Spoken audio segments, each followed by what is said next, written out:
If you are not in a loving space, my dear, if you are not coming from the loving space of the heart, then very often you are standing somewhere in fear. And fear has many little costumes. It may look like loneliness. It may look like anger. It may look like separation, comparison, criticism, or that tight feeling inside that says, I must protect myself from life. But underneath so much of it is fear asking to be loved. So today, I want us to look very gently at what we are feeding the mind. Because the mind, just like the body, grows from what we give it every day. If we feed it fear, it becomes frightened. If we feed it drama, it becomes restless. If we feed it criticism, it becomes harsh. But if we feed it gratitude, love, and healing energy, it begins to soften. It begins to trust. It begins to create a kinder future. I feed my mind with what I want my life to become. You would not take a beautiful little child and give that child only bitter food every day and then wonder why the child does not feel well. Yet many of us do this with our minds. We wake up and immediately give the mind worry. We give it news that frightens it. We give it comparison. We give it other people's opinions before we have even touched our own heart. We give it complaints. We give it self-criticism. We say, I am behind. I am not good enough. I always make mistakes. Nothing is working. And then, by evening, we wonder why the mind feels tired, heavy, and unsafe. Darling, the mind has been eating fear all day. So begin to ask yourself, not with judgment, but with tenderness. Is this nourishing me, or is this making me contract? When you read something, listen to something, watch something, or speak to yourself in a certain way, notice the body. Do the shoulders soften or tighten? Does the breath open or become shallow? Do you feel more loving, more clear, more alive? Or do you feel smaller, more afraid, more angry, more separate from yourself? Your body will often tell you very quickly what your mind is eating. My mind is sacred. I choose what enters it. This does not mean you hide from life. It does not mean you pretend difficult things do not exist. It means you become a loving guardian of your inner world. You do not let everything live in your mind rent-free. You do not allow every harsh voice, every dramatic story, every old wound, every comparison, every fearful prediction to come in and rearrange your peace. You begin to say, no, this is not food for the life I am creating. And that is a beautiful form of self-love.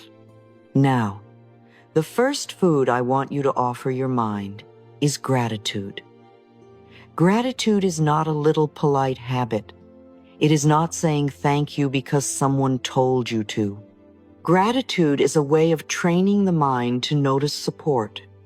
When the mind is afraid, it looks for what is missing. Missing money, missing love, missing time, missing success, missing approval.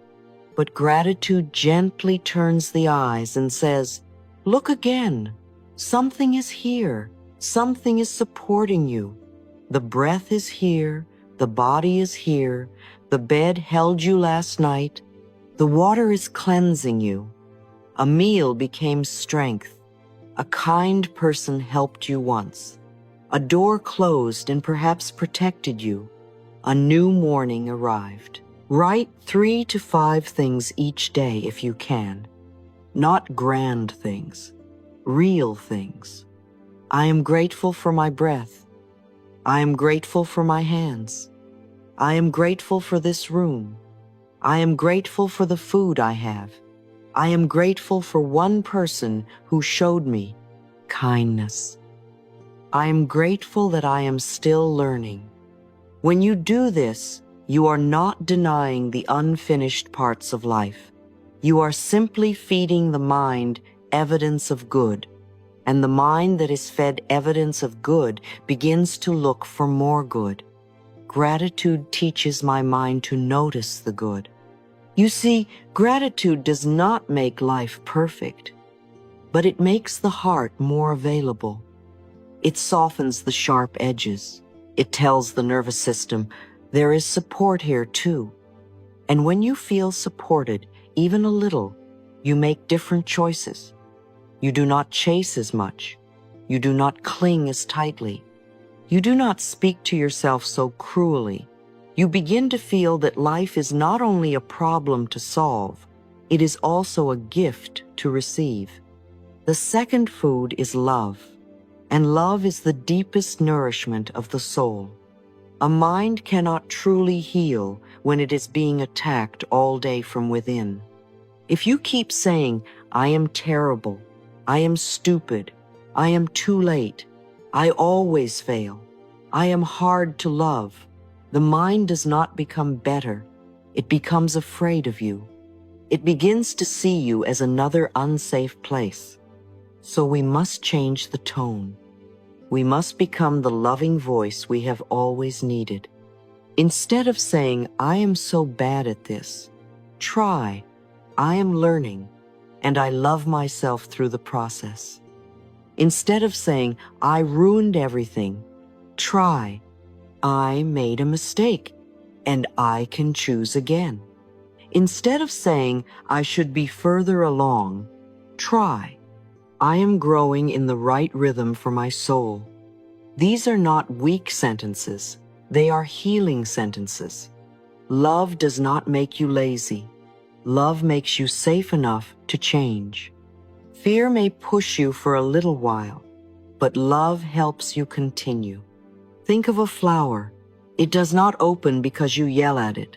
It opens because it receives light, water, space, and time. You are like that too. You open when you are nourished. You grow when you are encouraged. You become steady when you are spoken to with kindness. So give yourself the light of kind words. Give yourself the water of patience. Give yourself the space to become. And if self-love feels difficult, begin very simply. Put your hand on your heart and say, I am willing to be kinder to myself today. That is enough. Or look into the mirror and say, I am here with you. Or when the old criticism appears, pause and say, no, we are not speaking that way anymore. This is how you begin feeding the mind love instead of fear. My dear, your future is being built from what you repeat, not only what you do, but what you think, what you watch, what you believe, what you allow, what you speak over your own life. Every thought is a little seed. Every word is a little meal. Every piece of content is an atmosphere. Every conversation leaves something behind. So choose with love. Feed your mind with gratitude. Feed it with healing. Feed it with beauty. Feed it with words that help you come home to yourself. Today, let your mind eat something clean, a kind sentence, a grateful thought, a peaceful breath, a loving affirmation, a gentle piece of music, a quiet moment, a decision not to compare, a decision not to criticize your body, a decision to notice what is good. I feed my mind with what I want my life to become. My mind is sacred. I choose what enters it. Gratitude teaches my mind to notice the good. Love is the nourishment my soul has always needed. And as you practice this, little by little, the inner world changes. Fear becomes softer. The heart becomes warmer. The mind becomes a garden again. And life, dear one, begins to grow in the direction of love.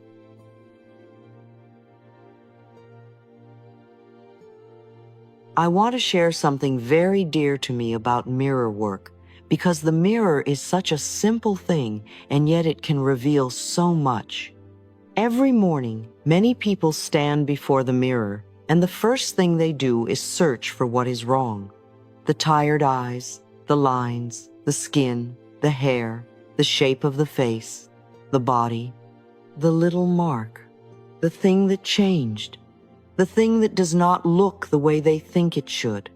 And before the day has even begun, the mind has already been fed criticism, not love, not gratitude, not safety, criticism.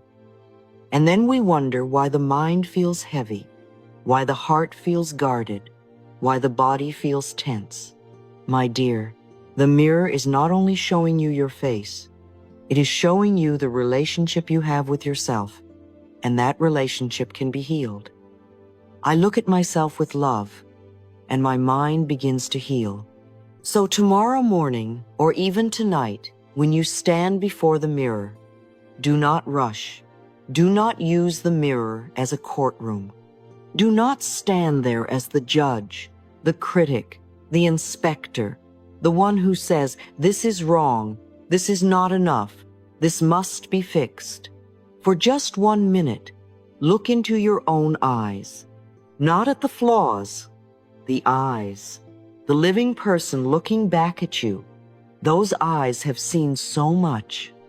They have seen fear and hope, mistakes and beginnings, people coming and going, mornings when you did not know how you would continue, and still you continued. Those eyes are not your enemy. They are the doorway to the part of you that has been waiting to be met with tenderness. Say, very simply, I love you. I really love you. I accept you today. Perhaps it feels easy. Perhaps it feels strange. Perhaps you laugh a little because it feels uncomfortable. Perhaps you want to cry. If tears come, let them.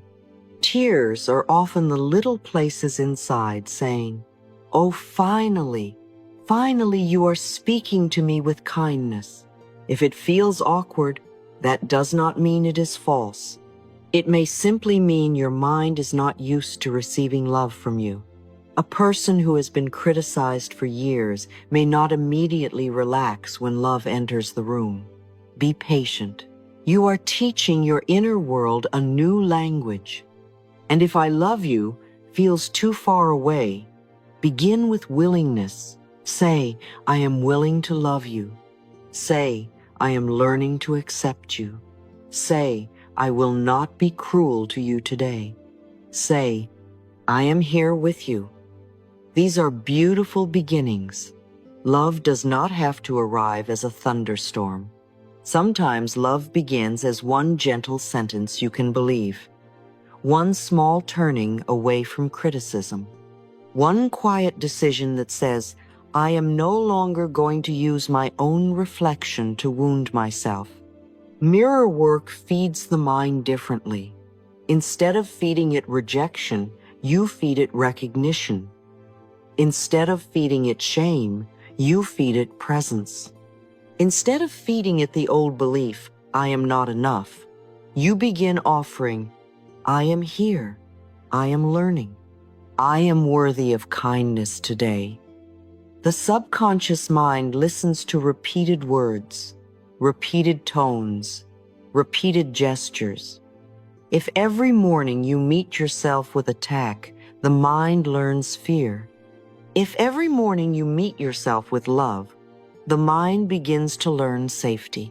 And safety is the beginning of healing. The body softens when it feels safe. The breath deepens when it feels safe. The heart opens when it feels safe. The mind becomes less defensive when it feels safe. This is why love is not weak. Love creates the environment where transformation can happen. Criticism may force a person to move for a little while, but it does not create deep healing. Love does. Now, let us speak about healing energy, because the mind and body are not separate strangers.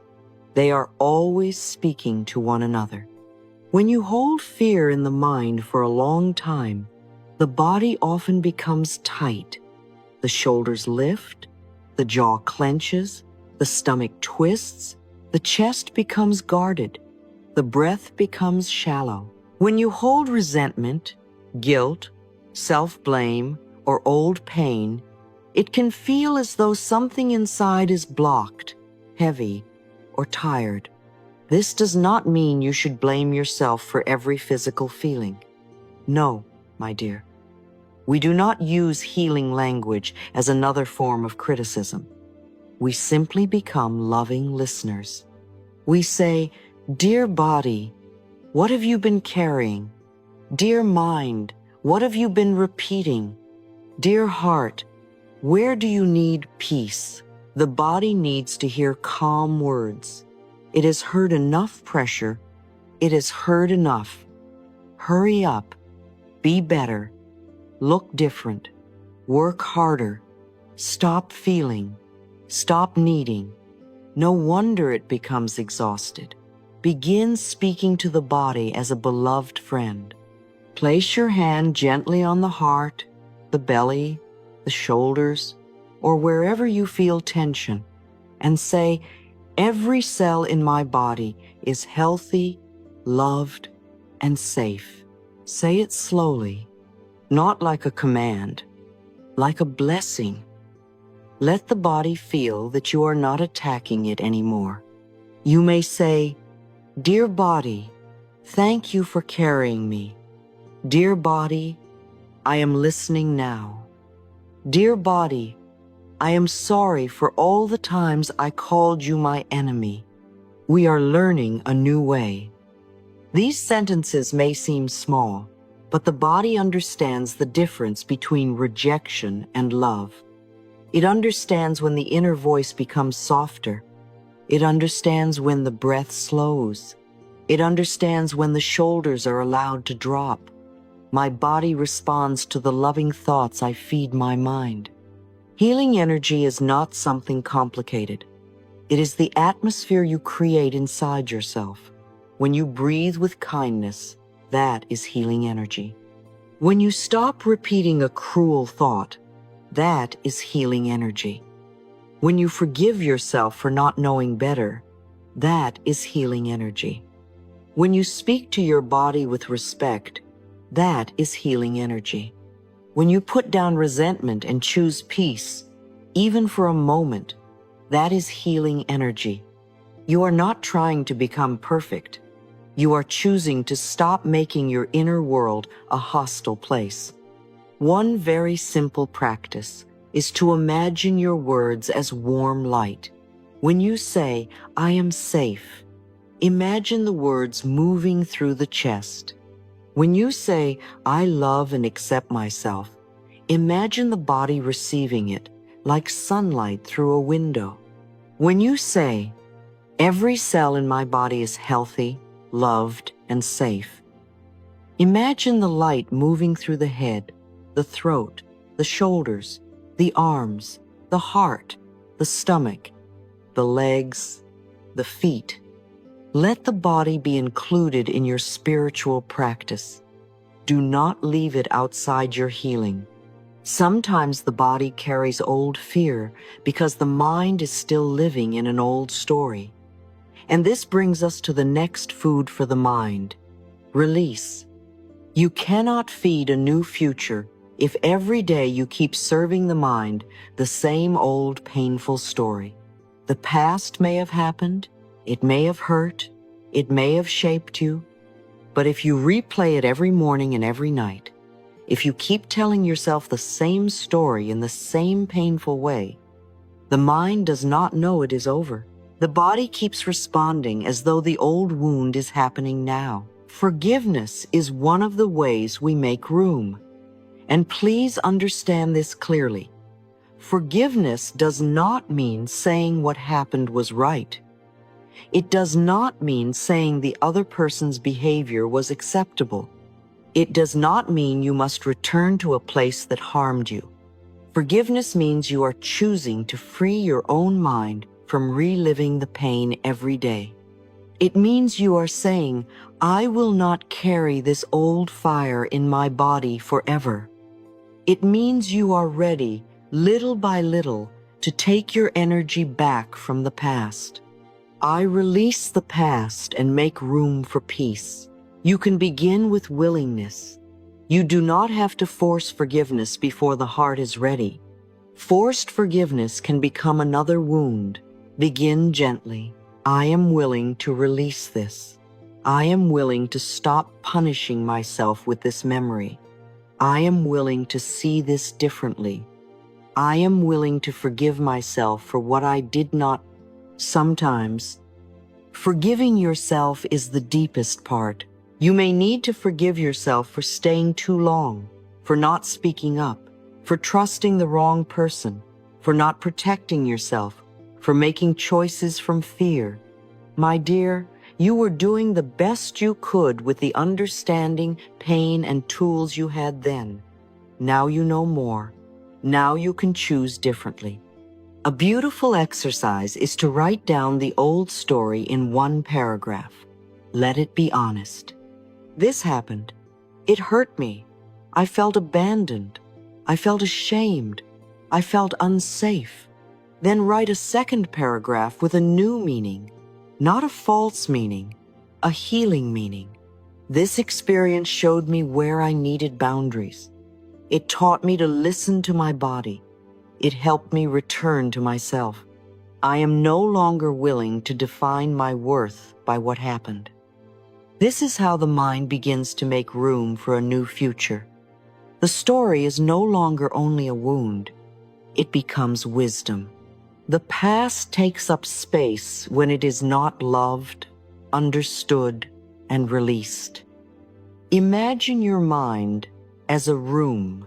If the room is filled with old boxes, old papers, old broken furniture, old pain stacked in every corner, there is little room for new peace, new love, new creativity, new possibility. So each act of forgiveness is like clearing one small corner. Each loving thought is like opening a window. Each mirror practice is like bringing in light. Each gratitude sentence is like placing fresh flowers on the table. You are making the mind livable again. And you do not have to clear the whole room in one day.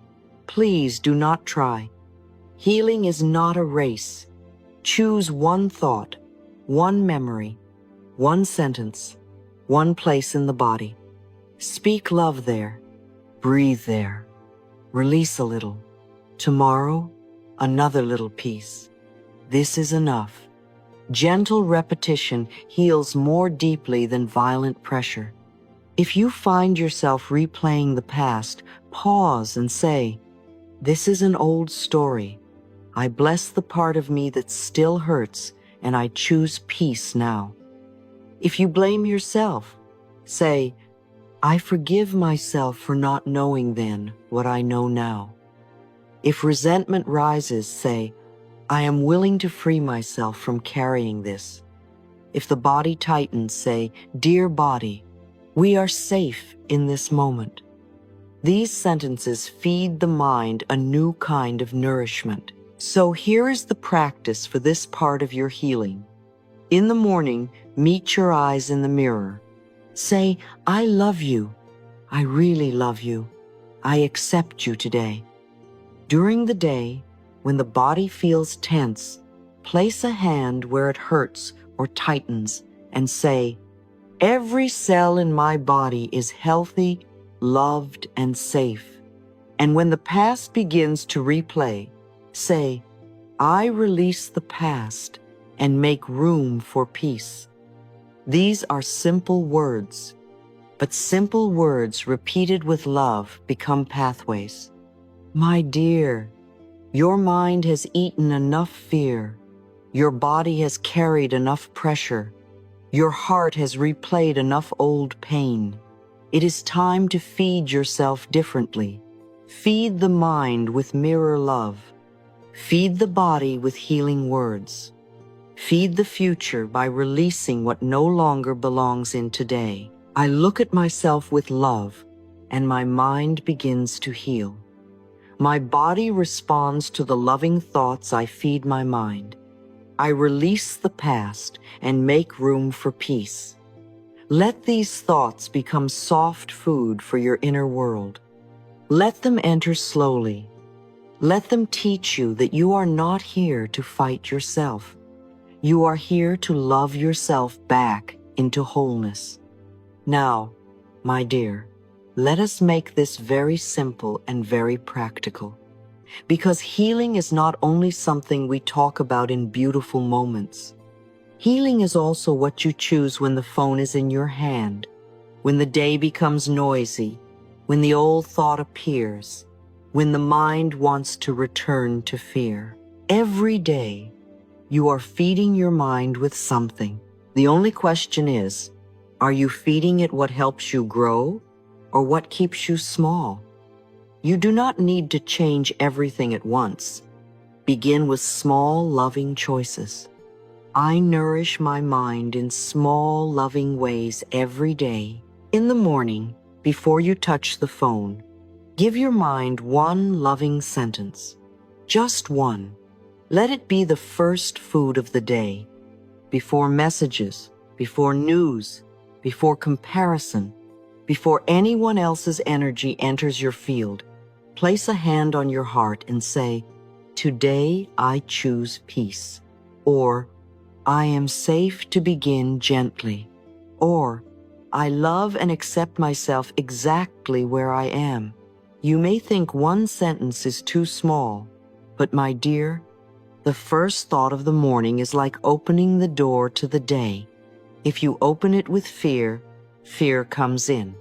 If you open it with love, love begins to enter. During the day, pause and ask, what am I feeding my mind right now? Not with judgment, just curiosity. If you have been scrolling and suddenly feel smaller, notice it. If a conversation leaves you heavy, notice it. If a thought keeps repeating, "I am not enough," notice it. Awareness gives you choice. You can say, "This is not nourishment. I choose something kinder now." Then take one breath, drink water, step outside, listen to something peaceful, or speak one healing sentence. This is how you become the loving guardian of your inner world. In the evening, give the mind a gentle closing. Write 3 things you are grateful for and 1 thing you are ready to release. 3 gifts, 1 burden. It may be very simple. I am grateful for my breath. I am grateful for this meal. I am grateful for 1 kind word. I release the need to overthink. That is enough. You are teaching your mind not to go to sleep holding only unfinished problems. You are showing it that the day had goodness too. And when negativity appears, do not fight it as though it is an enemy. Transform it. If the mind says, "I failed," answer, "I am learning." If it says, "I am behind," answer, "I am growing in my own rhythm." If it says, "Nothing is working," answer, "Good can still unfold in ways I do not yet see." If it says, "I am not lovable," answer, "I am worthy of love while I am healing." You do not need a long speech. A short healing sentence can change the whole atmosphere inside you. Now let these affirmations become food for your inner world. I feed my mind with gratitude, love, and healing energy. I choose not to let fear be the only voice in my life. I feed myself thoughts that soften me, strengthen me, and guide me back to peace. I choose thoughts that nourish my future. Every thought is a seed. Today, I plant seeds of kindness, hope, courage, and possibility. I am grateful for the good already in my life. I do not deny what is unfinished, but I also do not ignore what is supporting me now. I love and accept myself exactly where I am. I do not wait until I am perfect to be kind to myself. I love myself through the process. My mind, body, and soul are healing with every loving thought. Each gentle word becomes medicine. Each peaceful breath becomes a doorway. Each loving choice becomes a new beginning. If this message speaks to your heart, write the words, I feed my mind with love. Let it be your promise today. You may also write one thing you are choosing to feed your mind with from this moment forward. Gratitude, love, peace, healing, confidence, or abundance. Choose one. Let it become your daily nourishment. My dear, feed your mind with what you want to grow. Feed it with gratitude if you want to see more good. Feed it with love if you want to feel safe inside yourself. Feed it with healing energy if you want the body, heart, and soul to soften. Do not give your sacred mind only fear, drama, comparison, and self-criticism, then wonder why life feels heavy. You are allowed to choose better food. Begin tomorrow morning with one loving thought. Pause during the day and protect your inner space. End the evening with gratitude and release. And when the old voice appears, do not obey it automatically. Offer it love. Offer it peace. Offer it a new sentence. You are growing a new inner garden, dear one. Be patient with it. Pull one weed at a time. Plant one flower at a time. Water it with kind thoughts. Give it light through gratitude. Give it room through forgiveness. And little by little, the mind becomes a place where your future can bloom. Feed your mind with what you want to grow. Gratitude will soften you. Love will restore you. And healing energy will guide you back to the life your soul deserves.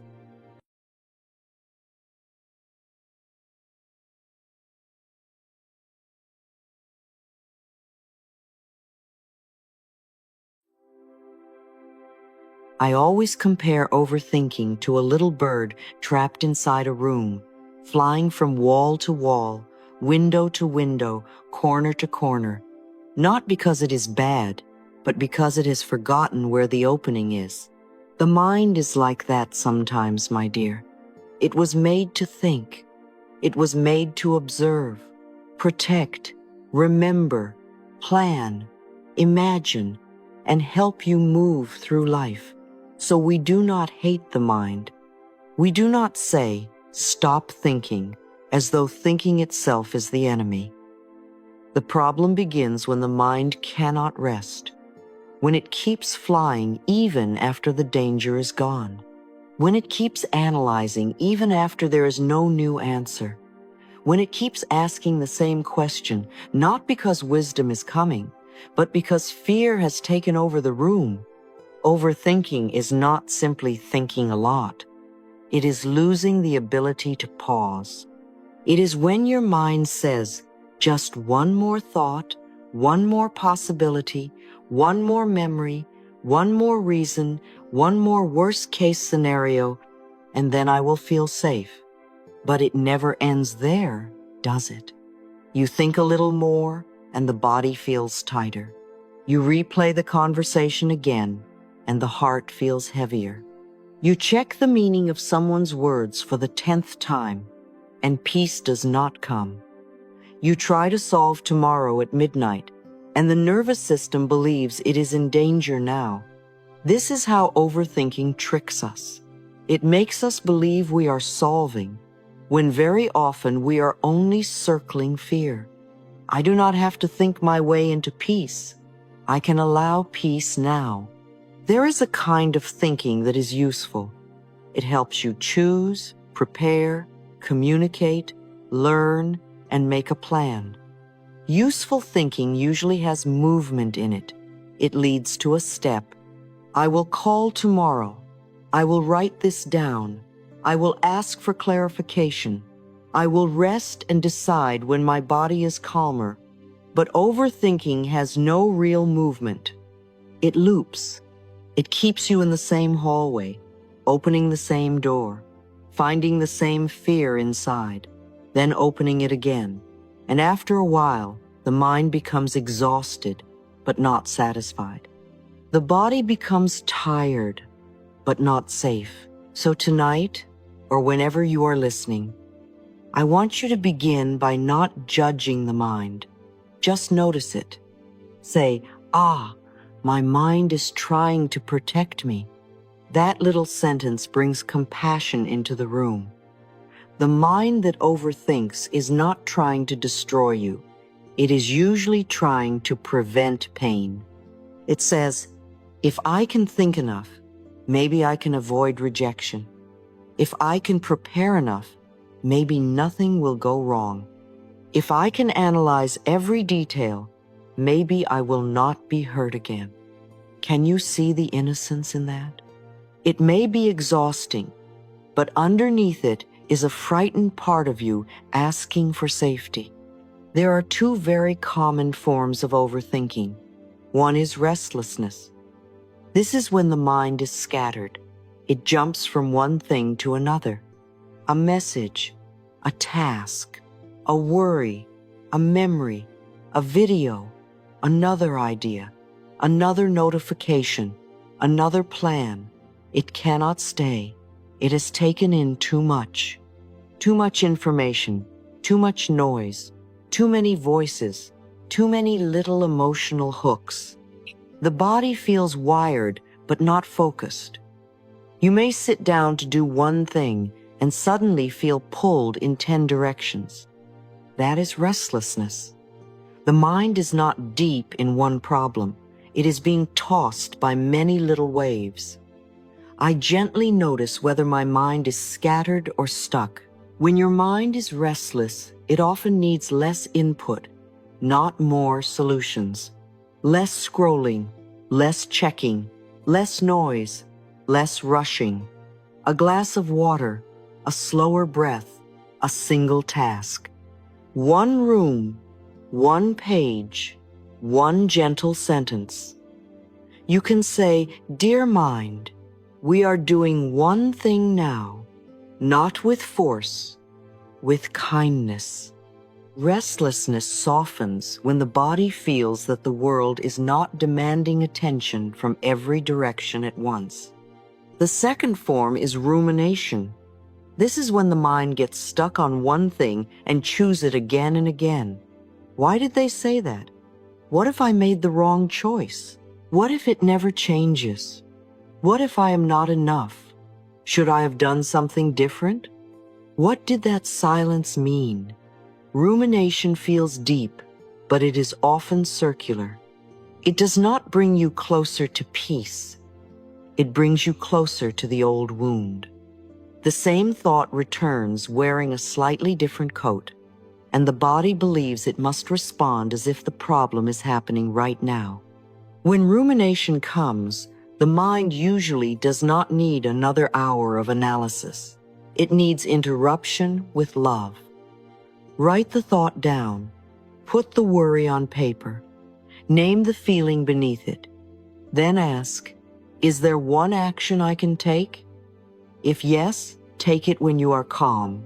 If no, the practice is release. Not because you do not care, but because you cannot heal by torturing yourself with a question that has no answer tonight. And that brings us to something very important. Overthinking is often a way to avoid feeling. We think we need more answers, but sometimes what we really need is the courage to feel the feeling underneath the question. Under the repeated analysis may be sadness. Under the planning may be fear. Under the need to understand may be shame. Under the replaying may be grief. Under the obsession may be the ache of not feeling chosen, safe, seen, or certain. The mind keeps analyzing because feeling the truth seems too tender. It says, let us think instead. Thinking feels more controlled. But the feeling does not disappear. It waits in the body. So ask softly, what feeling am I trying to think away? Do not demand an answer. Let it come like a small voice. Maybe the answer is, I am afraid. Maybe I am disappointed. Maybe I feel embarrassed. Maybe I feel powerless. Maybe I feel lonely. Once you name it, place a hand on the body and say, I can feel this gently. You do not have to drown in it. You do not have to become it. You only need to let it be known. I am safe enough to feel what I have been trying to think away. This is where peace begins. Not when you have solved every possible future. Not when you have answered every question. Not when every person has explained themselves. Peace begins when you stop running from the feeling by creating more thoughts. You sit with yourself and say, something in me is scared, and I will not abandon it. Something in me is sad, and I will not shame it. Something in me is unsure, and I do not need to force certainty tonight. That is a very loving way to calm the mind. Try this for a moment. Let the body soften. If you are safe to do so, let the shoulders drop. Relax the jaw. Let the tongue rest. Unclench the hands. Take one breath that does not need to fix anything. Then ask, am I scattered or am I stuck? If you are scattered, reduce the noise and choose one small thing. If you are stuck, name the feeling and write the thought down. Either way, you are returning to yourself. You are no longer letting the mind fly endlessly around the room. You are opening a window. My dear, you do not have to think your way into worthiness. You do not have to analyze your way into safety. You do not have to replay your way into love. The mind can help you, but it is not meant to be the only place you live. Come back to the breath. Come back to the body. Come back to the feeling beneath the thought. Meet it with love. Let the little bird find the open window. I do not have to think my way into peace. I can allow peace now. I gently notice whether my mind is scattered or stuck. I am safe enough to feel what I have been trying to think away. And with that, even if the mind is not perfectly quiet yet, something in you has already begun to soften.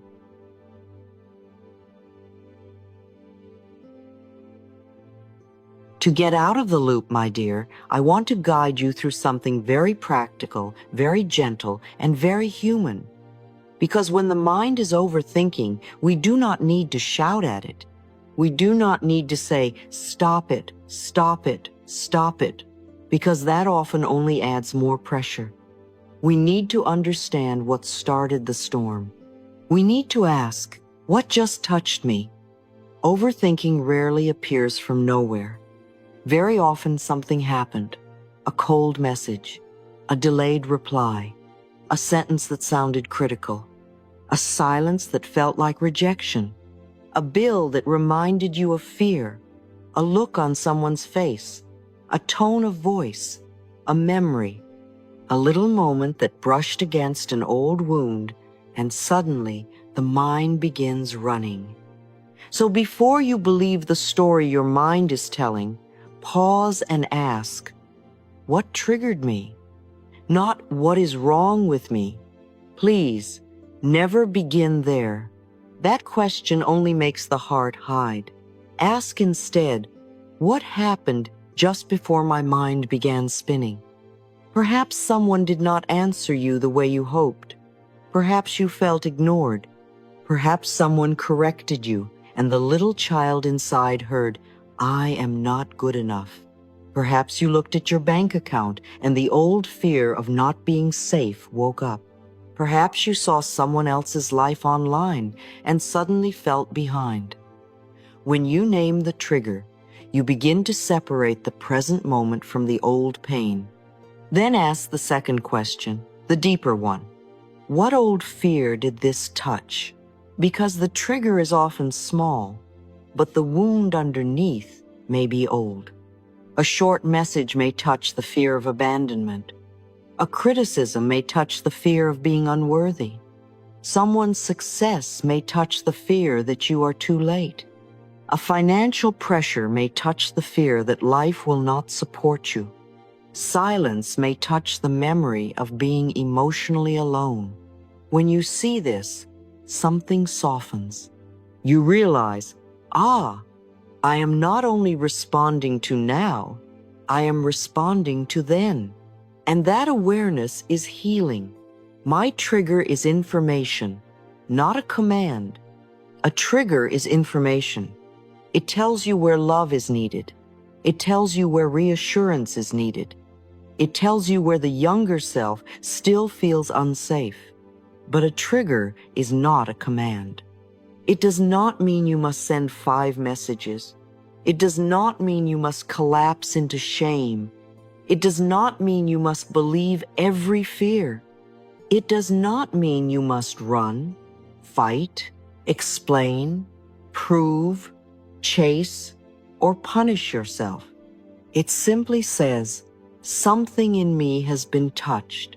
And when you can respond to a trigger with tenderness instead of panic, the loop begins to loosen. You might say, oh, this silence touched my fear of being forgotten. Or, this criticism touched the belief that I am not good enough. Or, this bill touched my fear of not being supported. And then, instead of feeding the thought loop, you bring love to the place underneath. I see you. I understand why this hurts. We are here now. We can take one gentle step. This is how you stop confusing the present with the past. The present may require a response, yes, but it does not require the whole old survival story. Now, after you identify the trigger, we gently challenge the story in the mind. Not by fighting yourself, not by saying, I should not think this. Thoughts are not the enemy. They are mental weather. Some are helpful, some are old, some are fearful, some are simply not true. You can question a thought without attacking yourself for having it. I can question my thoughts without fighting myself. Ask, is this the truth, or is this a worst-case story? This is a very powerful question. The mind may say, they did not reply because they do not care. But is that a fact or a story? The mind may say, I made one mistake, so everything is ruined. Fact or story? The mind may say, I will never be safe financially. Fact or fear? The mind may say, everyone is ahead of me. Fact or comparison speaking very loudly? When you ask this question, you are not denying your feelings. You are simply refusing to let fear write the entire script. Then ask, do I have clear evidence or am I guessing? Overthinking often lives on guesses. It takes a little piece of information and builds a whole frightening house around it. A tone of voice becomes, they are angry. A delay becomes, I am being rejected. A quiet day becomes, nothing good will happen. The mind can be very creative when it is afraid. So ask for evidence, gently. What do I actually know? Perhaps you know they have not replied yet. You do not know why. Perhaps you know you have a bill to pay. You do not know that life will never support you. Perhaps you know you made a mistake. You do not know that this mistake defines your future. Return to what is real. Reality is usually smaller than fear's story, and therefore easier to meet. Then ask, what is a kinder way to see this? Not a fake way, a kinder way. Perhaps they may be busy, and I can take care of myself while I wait. Perhaps this mistake is showing me what to improve, not proving I am a failure. Perhaps I feel scared about money, and I can take one practical step. Perhaps I am feeling abandoned, but I can stay with myself. A kinder thought does not always solve the whole situation, but it changes the atmosphere inside you. It helps your body soften. It gives the mind another path. And then ask the most loving question of all. If I loved myself right now, what would I say to me? Oh, this one is so tender. If you loved yourself, would you say, "You are stupid, you are behind, you ruin everything, no one will love you"? No, my dear, you would not speak that way to a child you loved. You would say, "I know you are frightened. Let us breathe. We do not know everything yet. We can handle one step. You are not alone." Let your inner voice become a place of safety, not another source of attack. This is how you challenge the mind without becoming its enemy. You do not need to wrestle every thought to the ground. You simply bring a lamp into the room. Is this true? Do I know this? Is there a kinder way? What would love say? These questions interrupt the spell. They help you remember that not every thought deserves to be believed just because it is loud. And then we come to the releasing question. This may be the most practical step of all. Can I solve this right now? Ask it calmly, not with frustration, not with urgency, just honestly. Can I solve this right now? If the answer is yes, write down one small action, not 10 actions. 1. If you are worried about money, perhaps the action is checking the actual number, making a simple list, paying one bill, sending one email, or asking one question. If you are worried about a conversation, perhaps the action is writing what you need to say and choosing a calm time to say it. If you are worried about work, perhaps the action is opening the document for 15 minutes. If you are worried about your body, perhaps the action is drinking water, resting, stretching, or making an appointment. Small action brings the mind out of helplessness. If the answer is no, then tonight or in this moment, the practice is release. Not because the problem does not matter, not because you are irresponsible, but because holding it in your head all night does not prove you care. It only keeps your nervous system in danger. You can say, "I cannot solve this right now. I will return to it when I can act." Write it down if you need to. Put it on paper. Tell the mind, "It is recorded." We do not have to keep repeating it. Then come back to the body. Come back to the breath. Come back to the room. If I can act, I act gently. If I cannot act, I release gently. This one practice can change so much. It separates a real problem from imagined worry. A real problem often has a next step. Imagined worry has endless loops.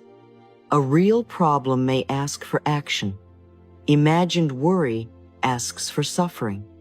A real problem can be placed on paper. Imagined worry keeps changing shape in the dark. So ask, can I solve this now? If yes, one step. If no, release for now.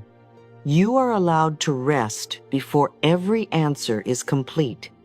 You know, sometimes we keep a problem in our head because we are afraid that if we stop thinking about it, we are being careless.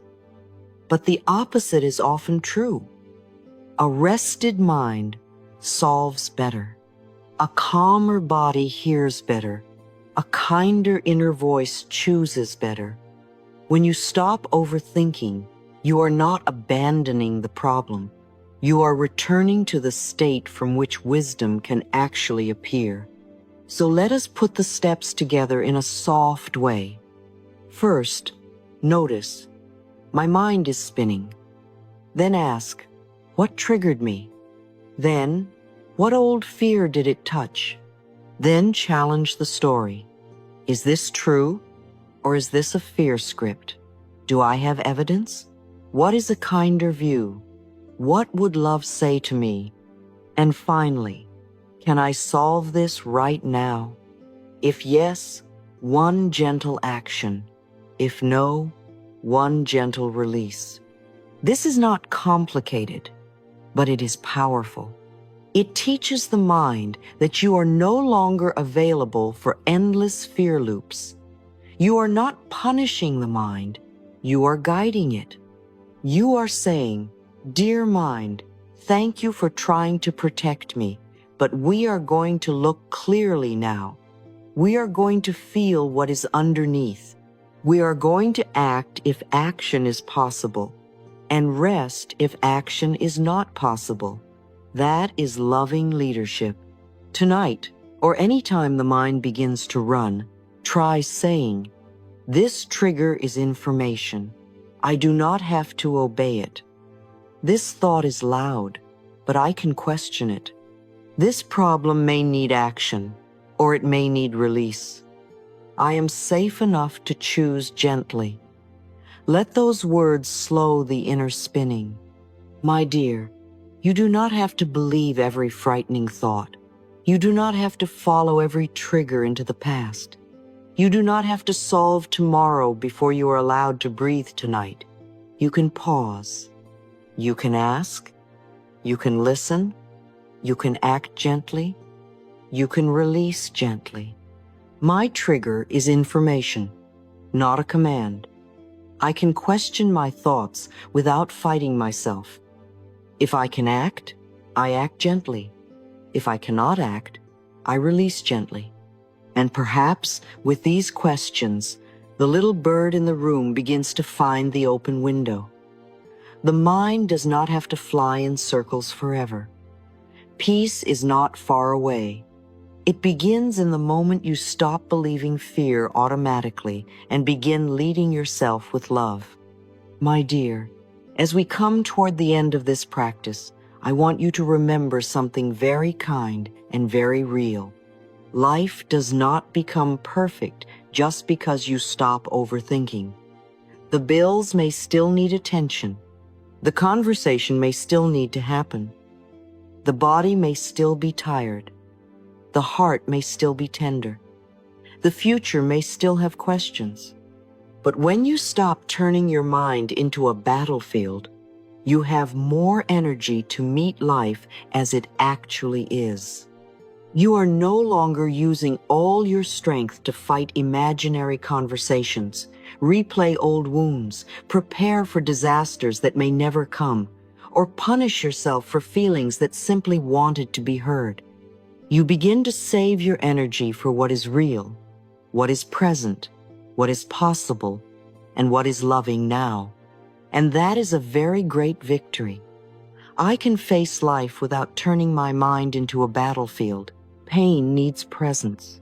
It does not need another layer of mental punishment. If you are sad, let sadness be here without calling yourself weak. If you are worried, let worry be here without making it your whole identity. If you are uncertain, let uncertainty be here without demanding that the mind solve every unknown before you sleep. You can be human and still be safe with yourself. You can feel deeply and still speak gently within. You can have questions and still rest for a moment. You can say, something hurts, and I will not hurt myself more by thinking in circles all night. That is such a loving sentence. It tells the wounded part of you, I see you. I will not abandon you, but I will not let fear become the voice that leads us. Sometimes we believe that if we keep thinking we are being responsible. We think, if I stop thinking about this, maybe I am ignoring it. But responsibility is not the same as obsession. Responsibility asks, what can I do? Obsession asks, how many times can I replay this until I am exhausted? Responsibility takes a step. Obsession walks in circles. Responsibility has kindness in it. Obsession has punishment in it. So tonight, begin to notice the difference. If a thought brings you to one clear action, bless it. If a thought only brings you back into the same fear, gently place it down. This is the freedom of letting go. It does not mean you stop caring. It does not mean you become passive, careless, or indifferent. Letting go means you stop repeating what is not creating a solution. It means you put down the thought that has already given you everything it can give. It means you return the mind to the present, the body to the breath, and the heart to safety. You say, if I can act, I will act gently. If I cannot act right now, I will not torture myself to prove I care. I release what I cannot solve in this moment.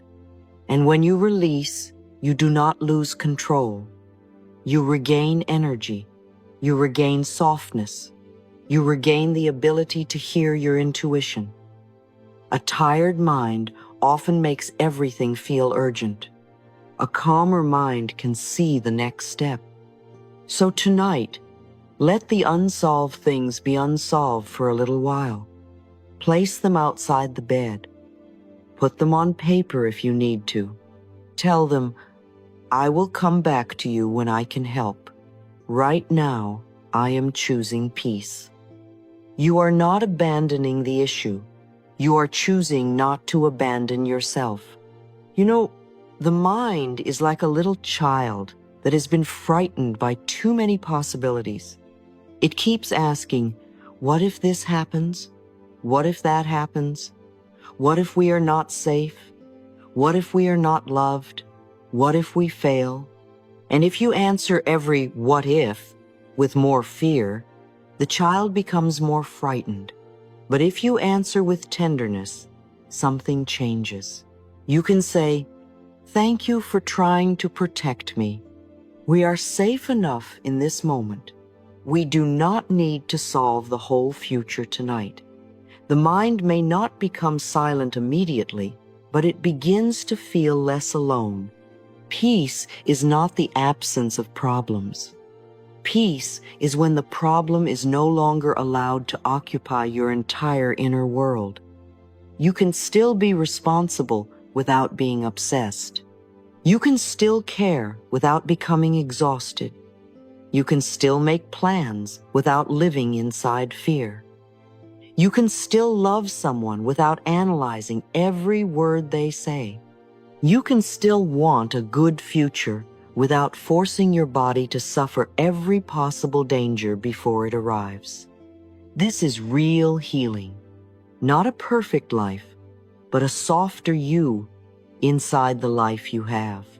My life does not need to be perfect for my mind to be calm. Perhaps tonight, there are still things you do not know. That is all right.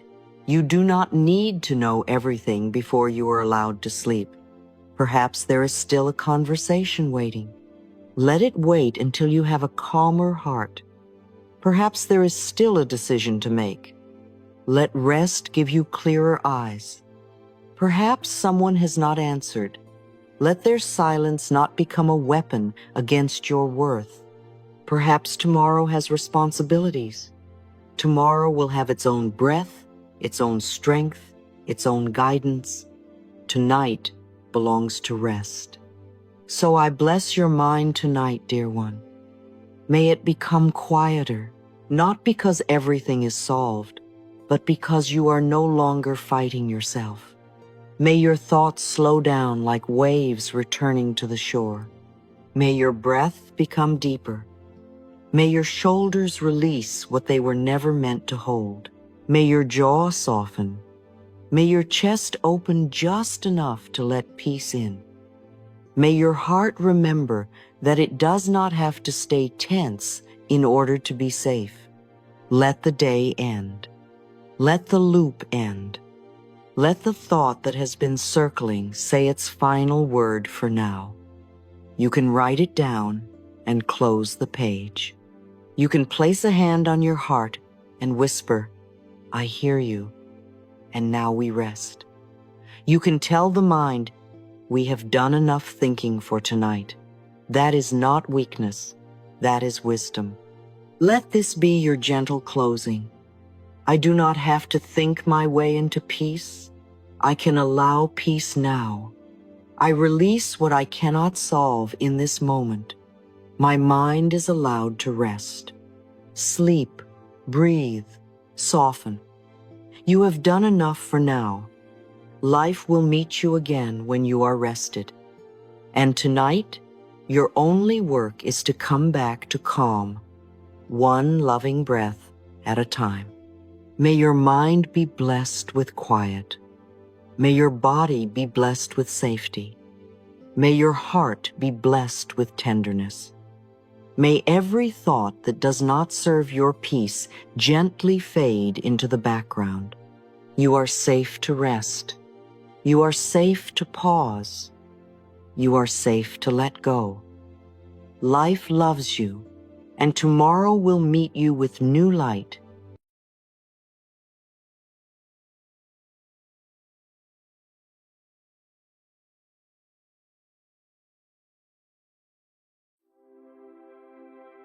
Imagine, my dear, holding a glass under a running faucet.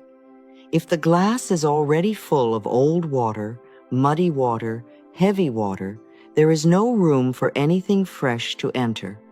You can keep asking life for more peace, more love, more joy, more abundance.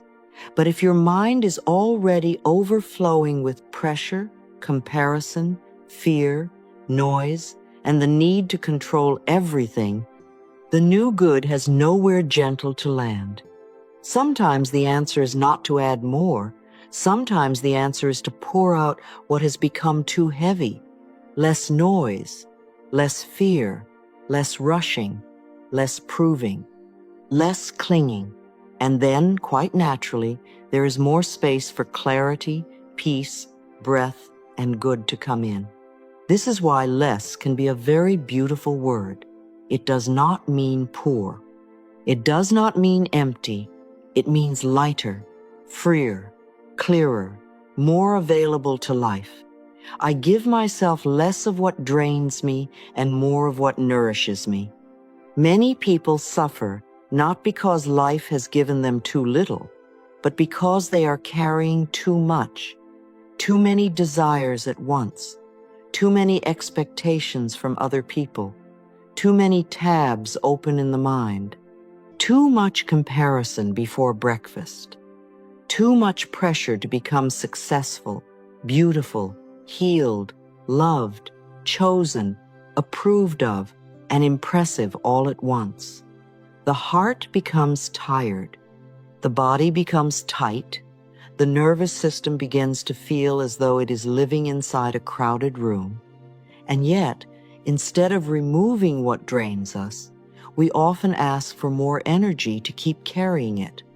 We say, "I need more discipline. I need more motivation. I need more strength."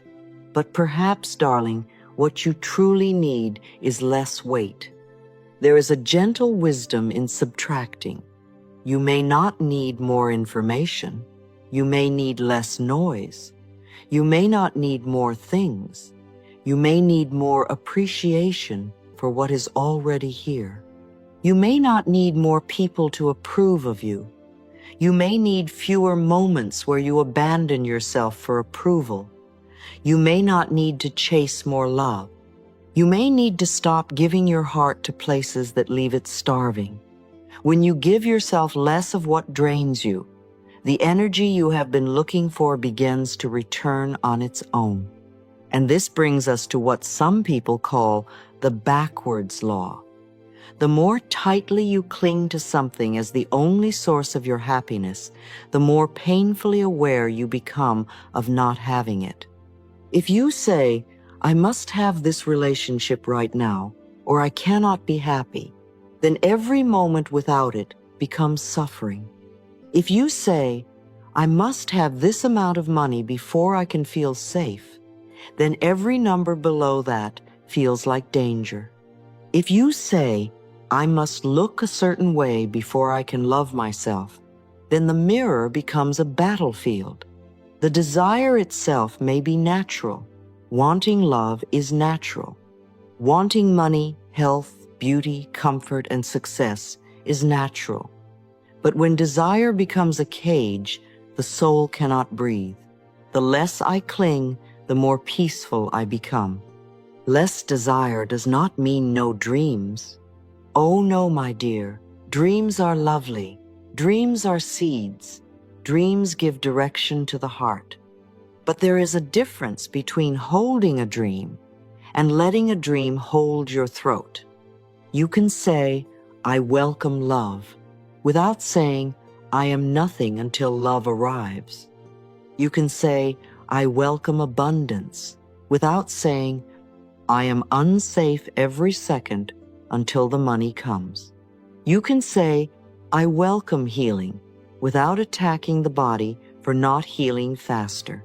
This is freedom. You still want the good, but you do not let the wanting steal the good that is already present today. When you loosen the grip, you do not lose the dream, you lose the desperation. And without desperation, your energy becomes cleaner. You can take better action. You can hear intuition. You can recognize opportunities. You can receive small blessings instead of dismissing them because they are not yet the big one. You can live today instead of postponing life until the future arrives. The universe works very beautifully with an open hand. Now, let us look at something very practical. There are things we think we are using, but quietly, they may be using us. The phone is a wonderful tool, but if you reach for it every time you feel empty, it begins to use your attention. Shopping can be joyful and practical, but if every uncomfortable emotion becomes a purchase, things begin to manage your feelings. Food can nourish and comfort, but if it becomes the only way to soften loneliness, then the body is being asked to carry what the heart has not been allowed to say. Entertainment can be delightful, but if it takes every quiet moment, the soul never gets to speak. This is not about judging yourself. Please do not turn this into another reason to feel bad. We all use something to soothe ourselves when we have not yet learned how to listen inwardly. The question is not, what is wrong with me? The question is, what am I giving my power to?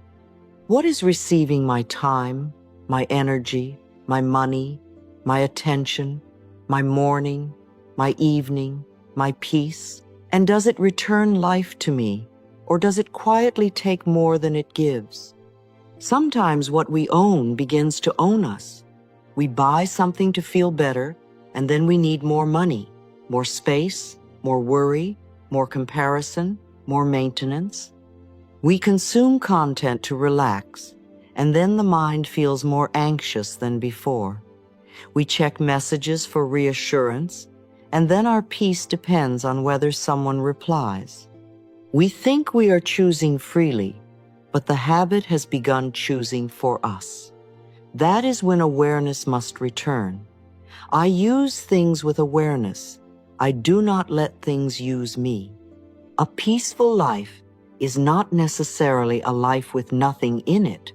It is a life where what remains is chosen with love. You can have beautiful things. You can enjoy comfort. You can use technology. You can dream. You can desire, but you do not need to be possessed by any of it.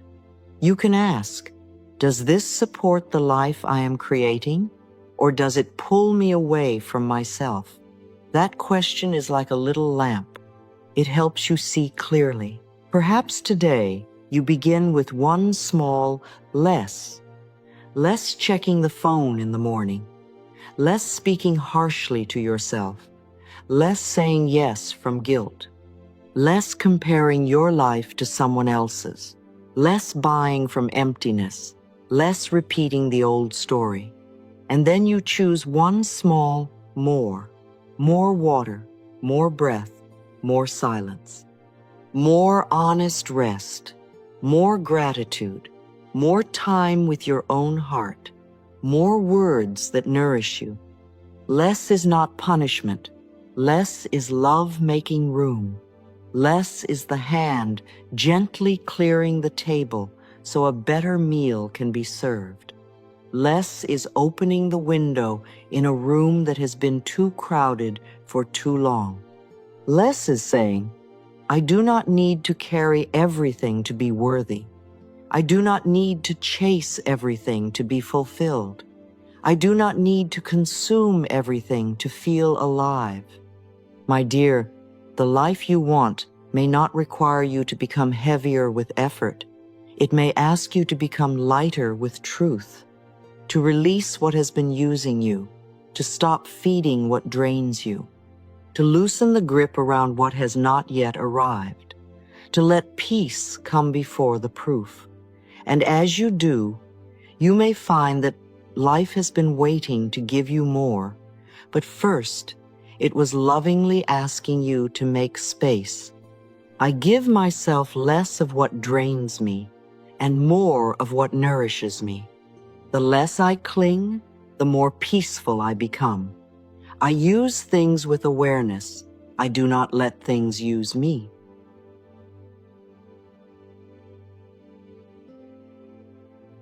You can whisper it if you need to. I do not have to carry so much. Just let that sentence come into the room softly. Not as a command, not as another thing to accomplish, but as a little permission slip from your own soul. I do not have to carry so much. Perhaps you have been carrying the pressure to be perfect, to be successful, to be available, to be beautiful, to be calm, to be productive, to be liked, to be impressive, to be chosen, to be healed quickly, to answer everyone, to understand everything, to hold everything together. And after a while, the heart becomes very tired, doesn't it? Not because you are weak, but because you were never meant to prove your value by living in constant pressure. Life did not bring you here so that you could spend every day running behind expectations that do not even belong to your deepest self. Sometimes healing begins with less pressure, less fear, less rushing, less pretending, less saying yes when the soul is quietly asking for rest. I release unnecessary pressure and return to myself. We live in a world that often praises exhaustion as if it were virtue. If you are busy, you must be important. If you are tired, you must be dedicated. If you never stop, you must be valuable. But my dear, your worth was never created by how much you can carry. You do not become more lovable because you answer every message immediately. You do not become more deserving because you take on every responsibility. You do not become more meaningful because you keep yourself so occupied that you cannot hear your own heart. There is a difference between purpose and pressure. Purpose gives life to you, even when it asks effort. Pressure drains life from you, even when everyone else claps for it. And it is very healing to begin asking, is this truly necessary? Is this mine to carry? Does this support the life I am creating? Or am I only doing it because I am afraid of disappointing someone? That question alone can bring back so much energy. Is this truly necessary? Perhaps not every argument needs your answer. Perhaps not every invitation needs your yes. Perhaps not every expectation deserves your obedience. Perhaps not every worry needs to be solved this morning. Perhaps not every old role needs to come with you into the new life. The body knows the difference. When something is true and aligned, even if it asks effort, there is often a deeper steadiness underneath it. When something is false, when it is only a heavy costume you wear for approval, the body becomes tired in a different way. It feels like shrinking. It feels like resentment. It feels like you are leaving yourself behind in order to keep the appearance of being good. So today, you might gently begin releasing the false burdens, not dramatically, not by throwing your life into chaos, just one small release, one no, one pause, one moment of not over-explaining, one decision to rest before collapse, one choice not to turn someone else's urgency into your emergency. And as you do, energy begins to return, not because life suddenly became perfect, but because you stopped leaking your life force into things that were never truly yours. The more you let go of the false, the more strength you have for the real work, the real love, the real healing, the real joy, the real dream, the real self. And then there is fear. Fear has a very clever way of making us want more things, more reassurance, more control, more proof, more plans, more checking, more saving, more holding, more guarding, more preparing for every possible disaster. Fear says, if you gather enough, maybe you will be safe. But if the fear is inside, no amount outside ever feels like enough. You can buy more and still feel empty. You can hold tighter and still feel insecure. You can control more and still feel afraid. Fear is a hungry energy when we feed it unconsciously. It always says, just a little more, then you can relax. But it rarely lets you relax. I need less fear to feel more alive. This does not mean we become careless.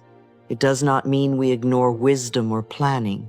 It means we stop letting fear become the manager of our whole life.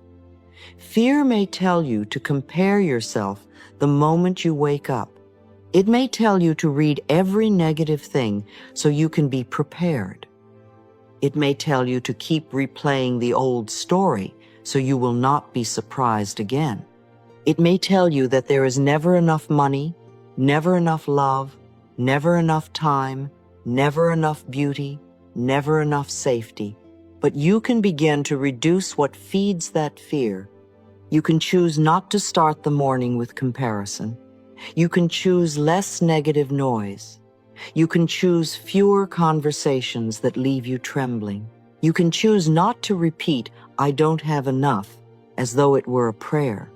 True safety is not built only by stacking things around yourself.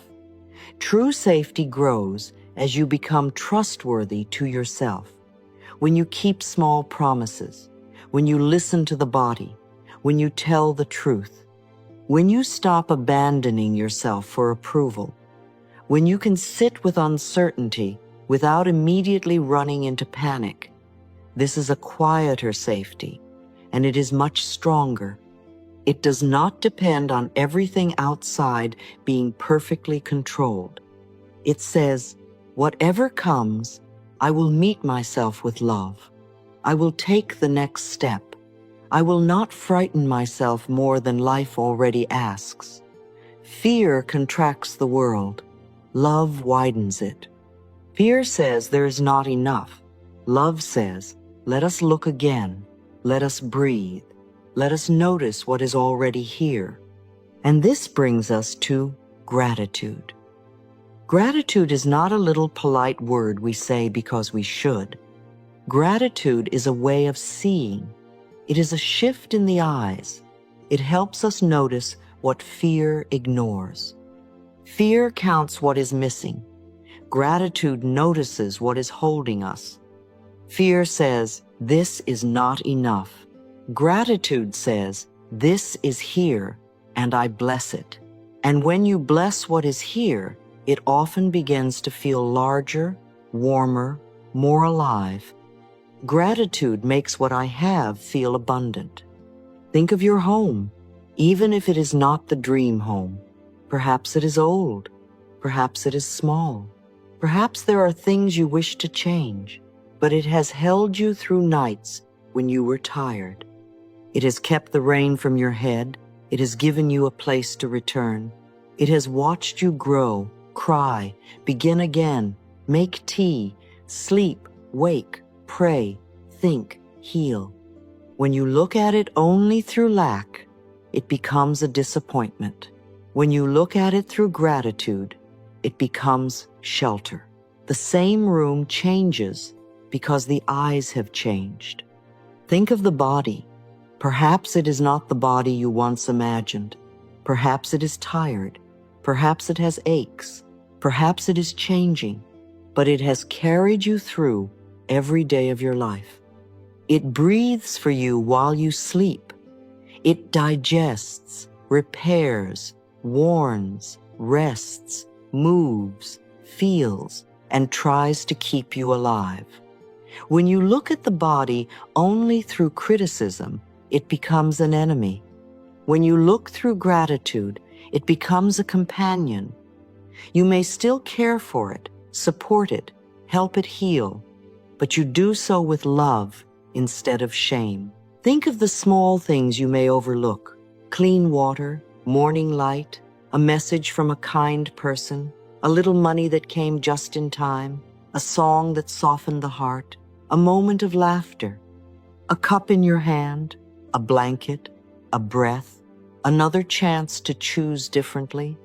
These things may seem ordinary until you bless them. Gratitude turns the ordinary into a gift. It does not deny that you desire more. It simply says, I will not insult what is already supporting me while I open to greater good.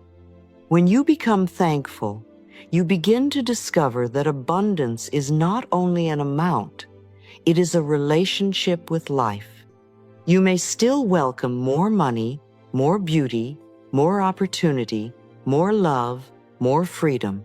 Wonderful. But you do not have to stand in contempt of the present in order to receive the future. Gratitude creates a bridge. It says, I appreciate what is here, and I am open to more. That is very different from nothing is enough, and I will not feel peace until everything changes. One opens the heart, the other closes it. Now, before you want more, it is wise to ask about the real cost. Everything has a cost. Not only money, time is a cost, energy is a cost, attention is a cost, peace is a cost, space is a cost, emotional freedom is a cost. A thing may be beautiful, but does it require more worry, more maintenance, more debt, more comparison, more space than you truly want to give? A goal may look impressive, but does it ask you to abandon your health, your relationships, your sleep, your soul? A relationship may give intense emotion, but does it take away your self-respect? These are not questions of fear. They are questions of wisdom.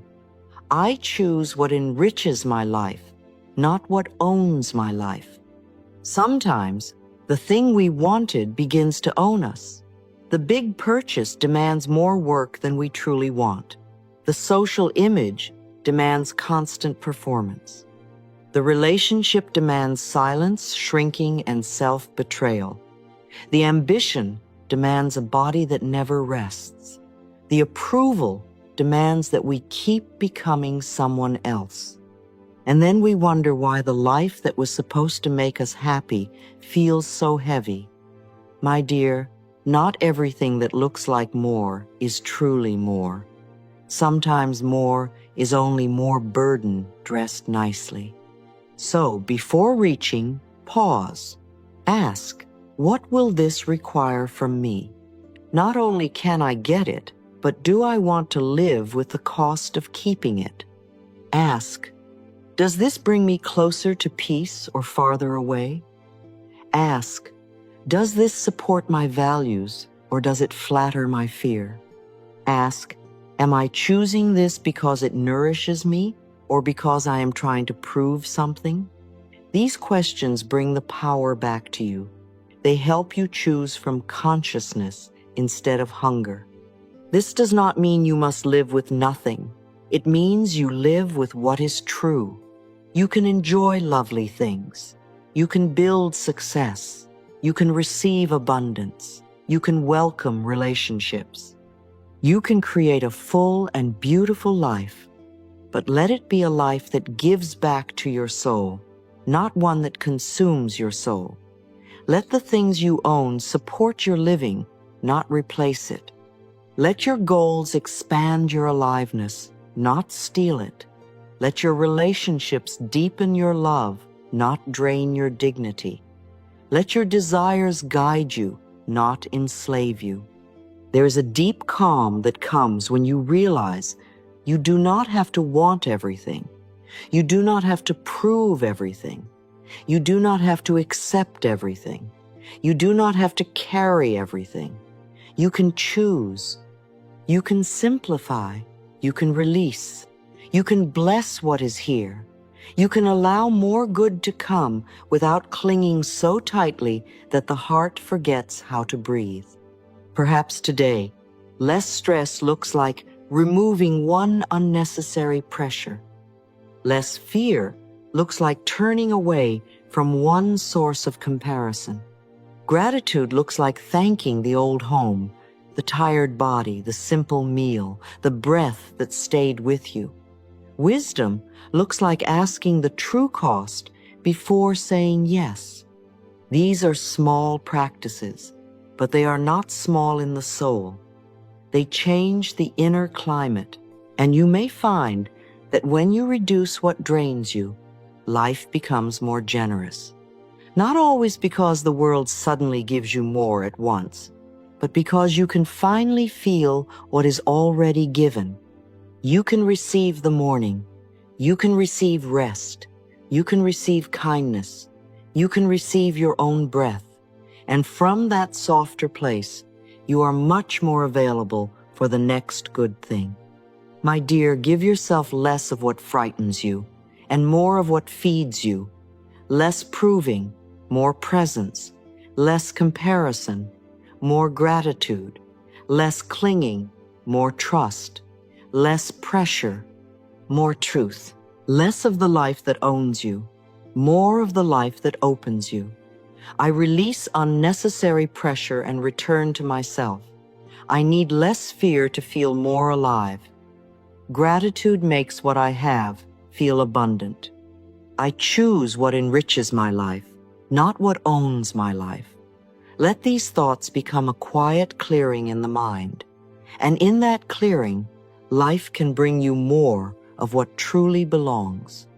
And perhaps this is the beautiful secret, my dear. Life can often give us more when we stop filling every corner of our inner world with noise.